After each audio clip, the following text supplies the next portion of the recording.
Good day, this is Leadership TV News. I am Cynthia Onrado. Let's begin now with the news headlines. Subsidy pains.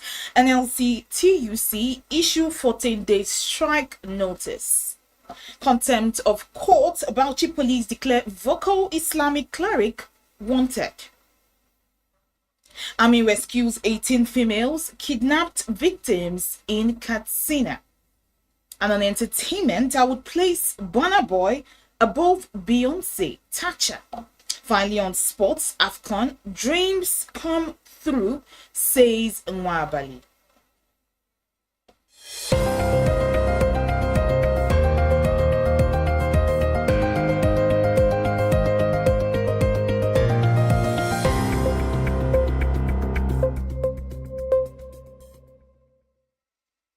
Thank you for joining us again on Leadership TV News. Let's begin now with the Nigerian Labour Congress and the Trade Union Congress of Nigeria counterparts have issued a 14-day nationwide strike notice to the federal government over the failure of Bola Tinubu-led government to implement the agreements reached on October 2nd, 2023 following the removal of the subsidy on premium motor spirit known as petrol.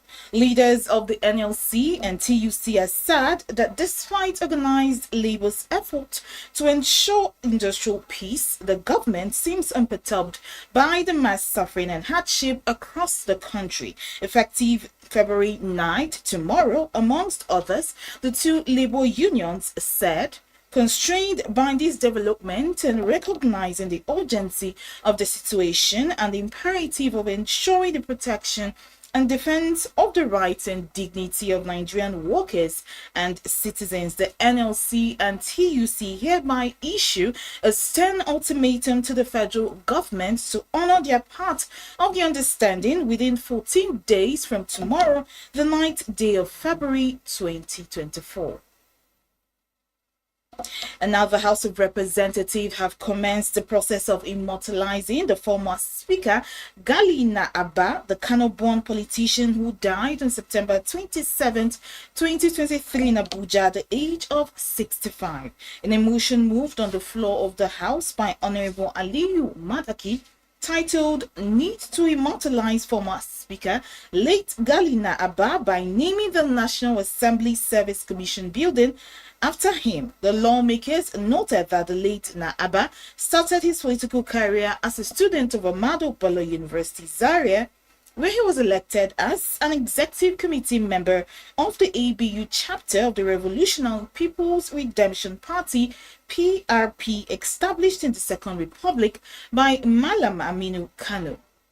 The House praised as an influential Speaker of the House of Representatives between 1999 and 2003 on account of his courageous, dynamic, outspoken pursuit of legislative independence and revolutionary approach to running the House as Speaker within the period. According to Madaki, Abba, as Speaker, embarked on a number of measures to ensure the independence of the legislature, which included, but not limited to, profound scrutiny of the budget framework, making robust adjustments where necessary. Cognizant of the need to immortalize him by naming the National Assembly Commission building after him in honor of his legacy, the House resolved to honor Abba by naming the National Assembly Service Commission building after him. Another Bauchi State Police Command has declared a vocal Islamic cleric, Dr. Idris Abdulaziz Dutsin Tanshi, wanted for alleged contempt of court. Police authorities in the state, in a special Gazette bulletin issued by the order of the Inspector General of Police on Thursday, urged anyone with information about the whereabouts of the cleric to report to the State Police Command or any nearest police station. It added that a handsome reward awaits any person or persons with information leading to Dutsin Tanshi's arrest. Recall that the Upper Sharia Court 1 sitting in Bauchi Metropolis had issued a bench warrant against the renowned Islamic cleric following his refusal to appear before the court to continue his trial in a case of alleged incitement of public disturbance leveled against him.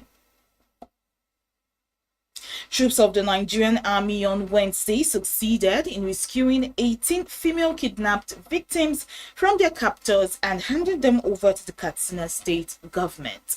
According to Punch, this is coming days after 55 wedding guests who were set to be escorting a bride home along the Damari town in Sabua local government area of the state were kidnapped by suspected bandits. The brigadier commander, 17th Brigade of the Nigerian Army, Katsina, Brigadier General Oluremi Fadairo, said that the soldiers took a rescue operation to the bandits' enclave at Iyam Tumaki and Dan Ali forests. He explained that the troops successfully engaged the terrorists in a gun battle, after which they successfully rescued the victims. And now there was a mild drama in the Kano State High Court on Thursday during the arraignment of Hafsat Suraj, 24, charged with alleged stabbing to death of her domestic staff, remaining silent when she was asked if she understood the charges against her. Suraj was alleged to have stabbed her house help, Nafiu Hafizu, 38, on his chest and other parts of his body, which led to his death on December 21st, 2022 at Ungwa Upu Quarters, Kano State. The offense contravenes the provisions of Section 221 of the Penal Code.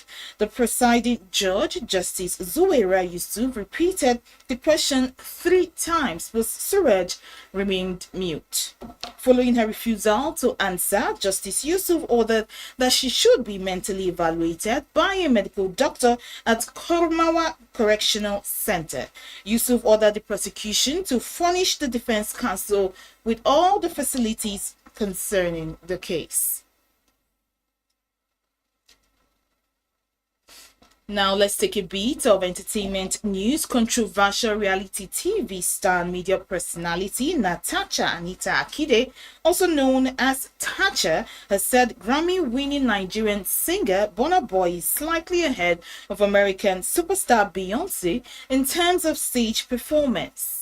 She said Burna Boy is on the same level with top international artists when it comes to performance. Speaking on her radio show on Cool FM Nigeria Lagos, Tacha said, "If it wasn't that Beyonce is Beyonce, I would almost place Burna Boy ahead of her, because nobody performs like Burna Boy. Have you seen Burna Boy perform?